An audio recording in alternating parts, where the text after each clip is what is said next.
I'm Pat Hindle from Microwave Journal, and I'm here at IMS 2019 in Boston, and I'm talking with Abhishek Kapoor, Vice President of Sales at Anokiwave.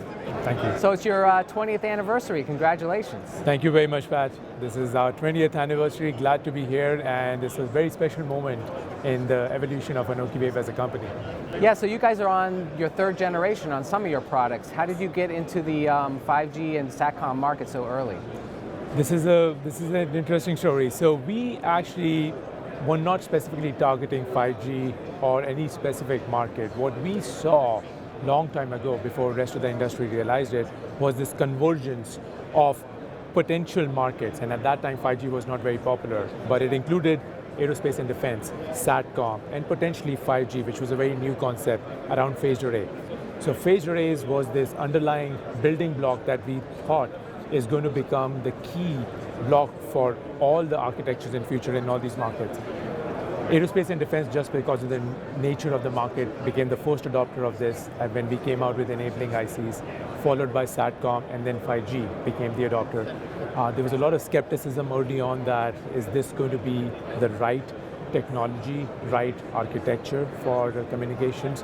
But over time, people are coming to realization that to make millimeter wave 5G possible, this is the most viable commercial architecture. And it happens to be the case that because of us being able to envision this technology future much earlier than the rest of the market, we were able to get started in this, yes, commit ourselves and invest in this long before the rest of the companies did it. So we went through these cycles of learning long before the rest of the industry did, and were able to come up with solutions. So today the solutions that you're seeing from Anokiwave, the third generation ICs, are mature products, proven products built on years of IP and being utilized in high volume.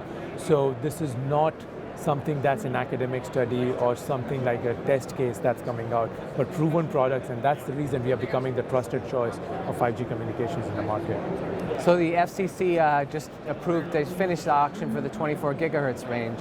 What products do you have in that area and some of the other bands? That's excellent. So 24 gigahertz was, or we knew 24 gigahertz is one of the bands that FCC was looking at.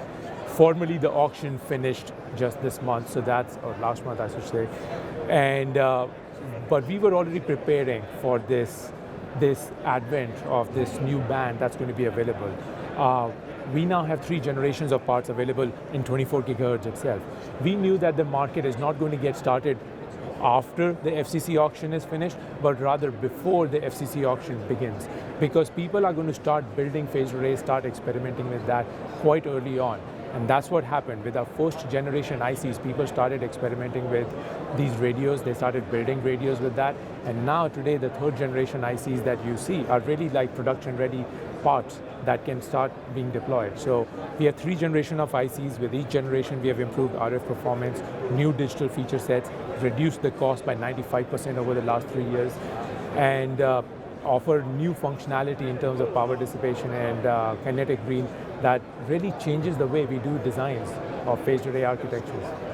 So there's a lot of companies now who are jumping into the phased array market. What differentiates your products from the other ones? We are very glad actually that so many companies are coming into this market, because it validates what Anokiwave had been advocating for more than a few years now. And we are glad to see that the market is realizing that this millimeter wave 5G is real. Now, of course, that means more competition, which means there has to be a differentiating position. The 3 biggest differentiators that we see are, 1, the cycles of learning that Anokiwave has gone through has allowed us to come up with products today that are ready for high volume usage. These are products that have matured over these years and have the level of performance that the operators, that the OEMs, tier 1 OEMs really expect from an IC. They don't want to just experiment with something. So the proven maturity of these parts, the performance, is the #1 thing that differentiates us. Our parts are already being used in high volume by tier 1 and tier 2 OEMs. So that's a big difference. A lot of companies coming up with parts and claiming that, hey, we have the breakthrough solution and we are helping accelerate 5G. Well, that's the first product that they are coming out with. We have, as you can see from the chart itself, more than 60 released beamformer ICs. So the level of maturity that these products have can give an OEM a level of comfort that they can be assured that these parts are going to work. That's the number 2 differentiator. Then us being able to work in CMOS technology allows us to give the best cost structure and a balance of performance that again the OEMs expect. So a combination of performance, which is driven by the cycles of learning, followed by the actual use in real life radios, plus the cost structure are the 3 big differentiators that we have in the market. The 3rd generation of ICs brings dual polarization, which really takes the performance to a next level and changes the way we help our customers do the system level design and design their radios with fewer ICs.